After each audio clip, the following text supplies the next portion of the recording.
ఈ 25 నామాలు ఎక్కడ చెప్తున్నాడో అక్కడ సహస్రం చెప్పినంత శక్తి మీకు కలుగుతుంది. అంత గొప్ప నామాలు నేను చెప్తాను, మీరు కూడా చెప్పండి.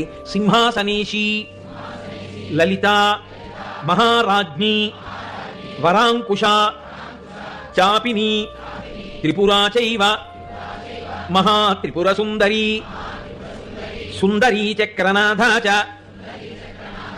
సామ్రాజ్ఞి, చక్రిణీ తథా చక్రేశ్వరి, మహాదేవి, కామేశి, పరమేశ్వరి, కామరాజప్రియా, కామకోటిక, చక్రవర్తిని, మహావిద్య, శివానంగవల్లభ, సర్వపాటల, కుళనాథ, ఆమ్నాయనాథ, సర్వాంనాయ నివాసిని, శృంగారనాయికా చేతి,